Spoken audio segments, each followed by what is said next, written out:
अरे कहेला कि रे दिना पीस के मसाला हो किलो के पहिर के वो भोरे भोरे जाला हो। हम चाहब कि रिया जी और भारती जी एक बार खड़े हो जाइए। 4 आदमी क्या बोलते हैं बिल्कुल। और हम लोग से बहुत ही सीनियर कलाकार हैं भारती जी और बहुत कुछ हम लोग बहुत ज्यादा दिन से इनको हम लाइक करते हैं।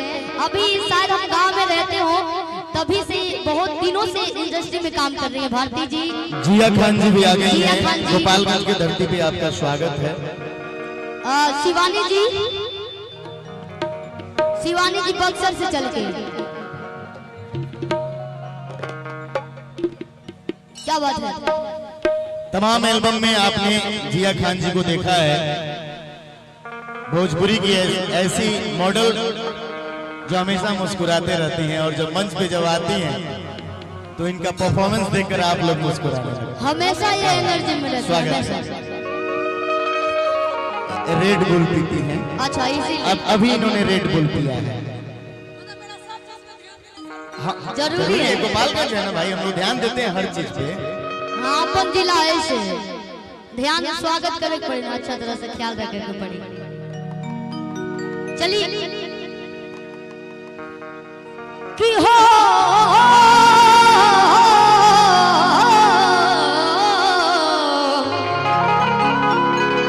जी नहीं शक्ति वाला गीत है।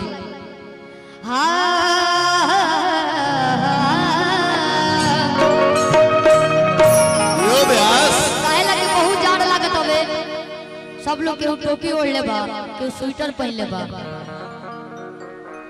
कि कहेला कि रे दिना पीस के मसाला हो किलो के पहिर के वो भोरे भोरे जाला हो। कि खूब मटकाई के कमर पतरी आए है खूब मटकाई के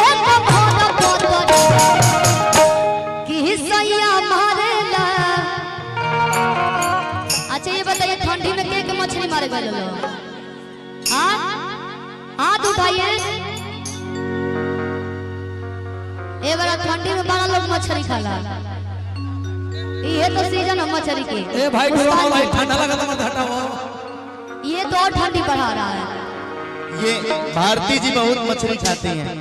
हाँ गरई मछली भी खाती हैं और चेरंगा मछली भी खाती हैं। कहेला कि रे दिना पीस के मसाला हो।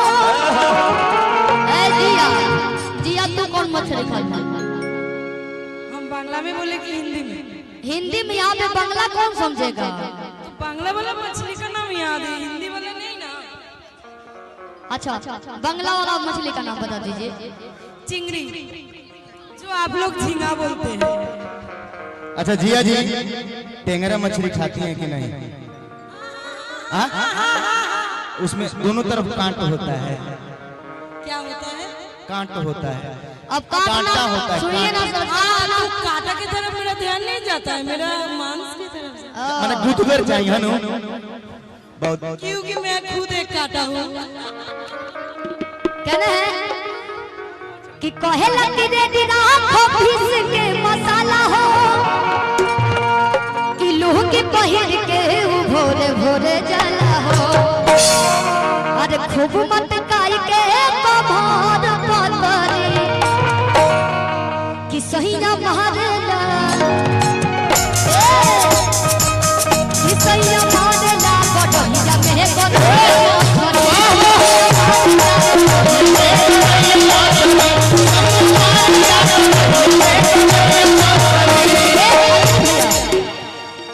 हाथे से मरद हई बंसी लगा के मारत रही लोग।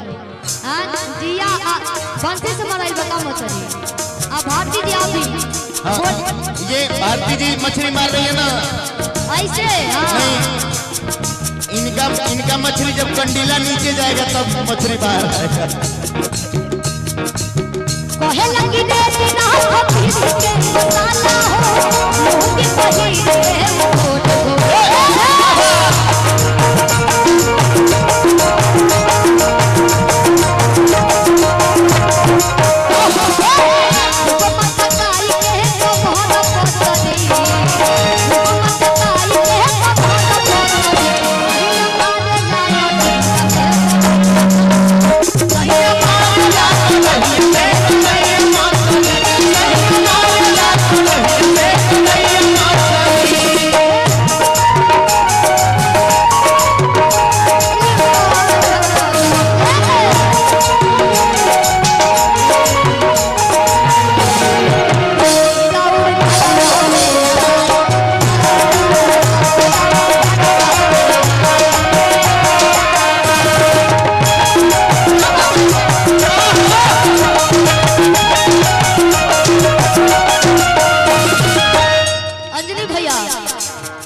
गाना में लाइन बहुत ज्यादा सर कि हाथवा लगा के खूब टोई आवे भागे ले छटक के त मुहावा बनावे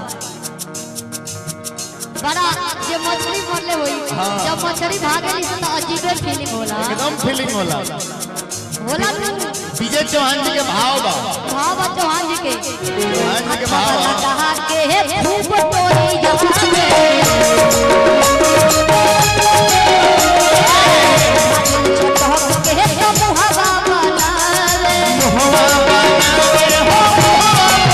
और भैया जी साउंड वाले भैया जी फीडबैक नहीं मिल रहा है ना मुझे मिल रहा है ना म्यूजिशियन टीम को मिल रहा है।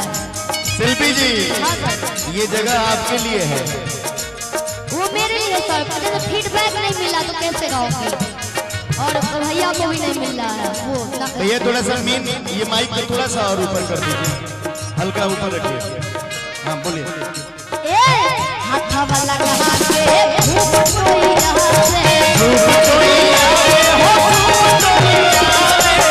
लागल छटक के त मुहावा बनावे ई पकड़े के सीधा दी तो पकड़े कतरी अरे ये बताइए अच्छा सीधारी मछली कैसन होली का कतरी मछली कैसे होली आप बोलेंगे हम पूछ रहे हैं कुछ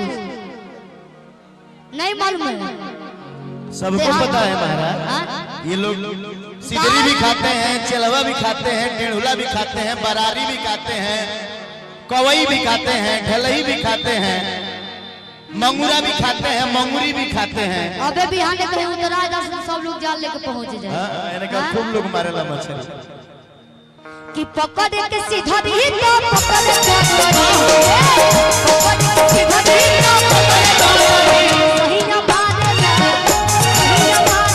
कटहिया में कन्हैया सही न मारेला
भारती जी गले मछली मारे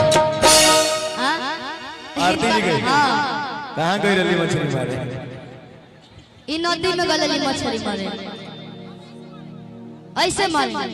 अच्छा जिया जी आप नदी का मछली खाते हैं कि तालाब का नाला का इन नाला का मछली खाते हैं और नाला में मछली मारते हैं चौड़ा नाला कि पतला नाला।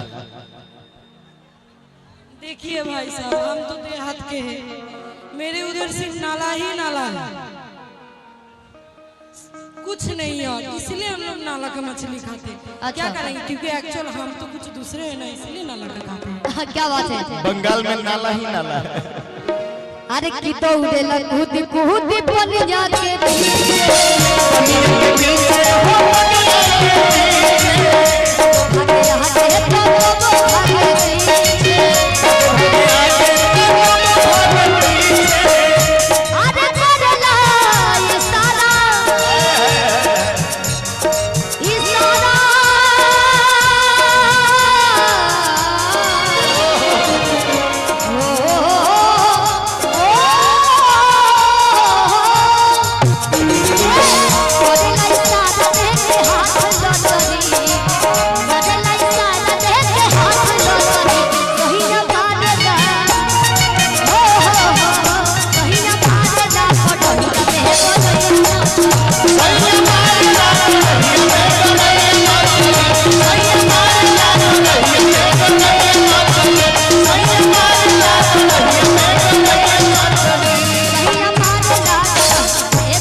एक और आवश्यक सूचना कि भोजपुरी के पियक्कड़ गजेंद्र